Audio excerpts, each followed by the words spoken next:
দীর্ঘ ৮০০ বছর ২৩ বার আক্রমণ, কিন্তু ফলাফল শুধুই শূন্যতা।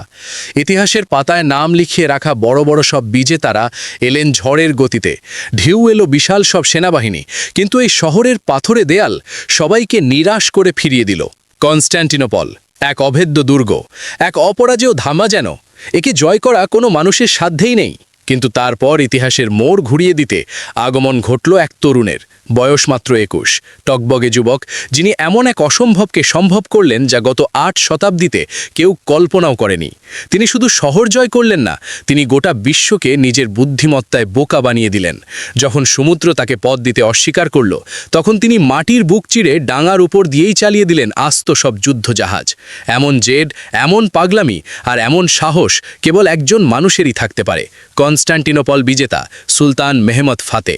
কিন্তু একটু থামুন, আপনারা তো সেই বিশ্বজয়ী সুলতানকে চেনেন, যার ভয়ে একসময় ইউরোপের বুক কাঁপত, যাকে তারা ডাকত দ্য গ্রেট ইগল নামে। কিন্তু সেই মহাবীরের আড়ালে লুকিয়ে থাকা এক ব্যর্থ রাজপুত্রকে কি আপনারা চেনেন? আপনারা কি জানেন, যেই ছেলেটি একদিন গোটা দুনিয়া কাঁপিয়ে দেবে, তাকেই তার নিজের বাবা আর মন্ত্রীরা একদিন অযোগ্য ঘোষণা করে সিংহাসন থেকে ছুঁড়ে ফেলে দিয়েছিলেন? ছোটবেলায় যাকে শুনতে হয়েছিল অপমানের কটূক্তি, আজকের এই গল্পটা শুধু একজন শাসকের রাজ্য জয়ের গল্প নয়, এটা হলো ছাই থেকে উঠে দাঁড়ানোর গল্প। এটা একটা দুর্দান্ত কামব্যাক স্টোরি। আর জীবনযুদ্ধে হার না মানা এমন কামব্যাক স্টোরি শুনতে কার না ভালো লাগে? তো চলুন, আজ ডেইলি ফিচার ওয়ার্ল্ডে আমরা শুনব সেই রূপকথার চেয়েও অবিশ্বাস্য সুলতান মেহমদ ফাতেহের আসল কাহিনী। গল্পের শুরুটা কিন্তু বিজয়ের ছিল না, ছিল চরম অপমানের। সাল ১৪৪৪, অটোমান সাম্রাজ্যের সিংহাসনে বসানো হলো ১২ বছরের এক কিশোরকে, নাম দ্বিতীয় মেহমদ। বাবা সুলতান মুরাদ অবসরে যাওয়ার আগে ভাবলেন ছেলে রাজ্য সামলাবে। কিন্তু হায়, শিশু সুলতানকে দেখে চারদিক থেকে ধেয়ে এলো বিপদ। ইউরোপের রাজারা ভাবল, বাচ্চা ছেলে সিংহাসনে, এটাই তো অটোমানদের শেষ করে দেওয়ার সুযোগ। চারদিক থেকে শত্রু ঘিরে ধরল সাম্রাজ্যের। নিজের মন্ত্রীরাই, বিশেষ করে তৎকালীন উসমানীয় সাম্রাজ্যের উজিরে আজম হালিল পাশা, এই ছোট্ট সুলতানকে নিয়ে হাসাহাসি শুরু করলেন। অবস্থা এমন হলো যে বাধ্য হয়ে ছোট্ট মেহমদ তার বাবাকে চিঠি লিখলেন, বাবা, আপনি যদি সুলতান হন তাহলে এসে আপনার সেনাদলের নেতৃত্ব দিন, আর আমি যদি সুলতান হই তবে আমি আপনাকে আদেশ করছি এক্ষুনি ফিরে আসুন। বাবা ফিরে এলেন, কিন্তু নিজের ছেলের দিকে তাকিয়ে বললেন, তুমি এখনো প্রস্তুত নও। সবাই দেখল ১২ বছরের সেই ছেলেটিকে অপমানিত হয়ে সিংহাসন ছাড়তে হলো।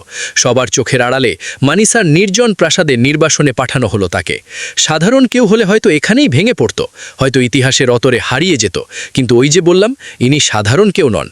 মানিসার সেই নির্বাসনে মেহমদ কাঁদেননি, তিনি নিজেকে গড়ছিলেন, আগুনের মতো তপ্ত করছিলেন নিজের জেদকে। তার জীবনে এলেন এক মহান শিক্ষক, শায়েখ আকশামসুদ্দিন। তিনি মেহমদকে শোনালেন রাসূল সাল্লাল্লাহু আলাইহি ওয়াসাল্লামের এক পবিত্র ভবিষ্যৎবাণীর কথা, কনস্ট্যান্টিনোপল একদিন অবশ্যই বিজিত হবে, আর কতই না চমৎকার সেই সেনাপতি যিনি তা জয় করবেন। বাস, লক্ষ্য ঠিক হয়ে গেল। মেহমদ প্রতিজ্ঞা করলেন, হয় আমি কনস্ট্যান্টিনোপল নেব, নয়তো কনস্ট্যান্টিনোপল আমাকে গ্রাস করবে। তিনি শিখলেন গণিত, বিজ্ঞান, ভূগোল আর রণকৌশল। তিনি শিখলেন ল্যাটিন, গ্রিক, হিব্রু আর আরবি ভাষা। তিনি পড়লেন আলেকজান্ডার দ্য গ্রেটের ইতিহাস। তিনি শুধু একজন যোদ্ধা নন, হয়ে উঠলেন একজন ইঞ্জিনিয়ার। ১৪৫১ সাল, বাবা সুলতান মুরাদ মারা গেলেন।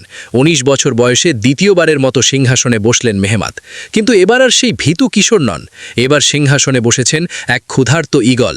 সিংহাসনে বসেই তিনি ঘোষণা দিলেন, আমার চোখ এখন কেবল ওই লাল আপেলটির দিকে, অর্থাৎ কনস্ট্যান্টিনোপল। ইউরোপের রাজারা তখন হাসাহাসি শুরু করলেন। তারা ভাবল, ও তো সেই ব্যর্থ রাজপুত্র, ও আর কি করবে? কিন্তু তারা জানত না, এই মেহমদ আর সেই ১২ বছরের ছেলে নেই। মেহমদ এবার খালি হাতে আসেননি, তিনি হাঙ্গেরি থেকে ডেকে আনলেন এক প্রকৌশলীকে, নাম অরবান। মেহমদ তাকে নির্দেশ দিলেন এমন এক কানান বানাতে যা এর আগে পৃথিবী দেখেনি। তৈরি হলো ইতিহাসের অন্যতম ভয়ঙ্কর মারণাস্ত্র, ব্যাসিলিকা কানান, যার এক একটা কানানের গোলার ওজন ছিল ৬০০ কেজিরও বেশি। শহর অবরুদ্ধ করা হলো, কিন্তু কনস্ট্যান্টিনোপলকে রক্ষা করছিল প্রাকৃতিকভাবে তৈরি গোল্ডেন হর্ন নামের এক জলপথ। সেখানে বাইজেন্টাইনরা মোটা লোহার শিকল দিয়ে পথ বন্ধ করে রেখেছিল। অটোমান জাহাজ কিছুতেই সেই শিকল ছিঁড়ে শহরে ঢুকতে পারছিল না। দিনের পর দিন যুদ্ধ চলল। মেহমদের সৈন্যরা ক্লান্ত হয়ে পড়ল।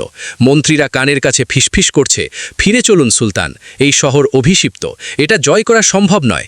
মনে হচ্ছিল আবারও বুঝি ইতিহাস তার পুনরাবৃত্তি করবে, আবারও বুঝি ব্যর্থ হয়ে ফিরে যেতে হবে। 22শে এপ্রিল 1453, রাত তখন গভীর। বাইজেন্টাইনরা নিশ্চিন্তে ঘুমাচ্ছে, কারণ তারা জানে সাগরের পথ শিকল দিয়ে বন্ধ। 21 বছরের সুলতান তাঁবুর ভিতরে একা, বাইরে পরাজয়ের হাতছানি। তখনই তার মাথায় এলো এক পাগলাটে বুদ্ধি। তিনি হুকুম দিলেন, সমুদ্র যদি পথ না দেয় তবে আমরা মাটির উপর দিয়েই জাহাজ চালাবো।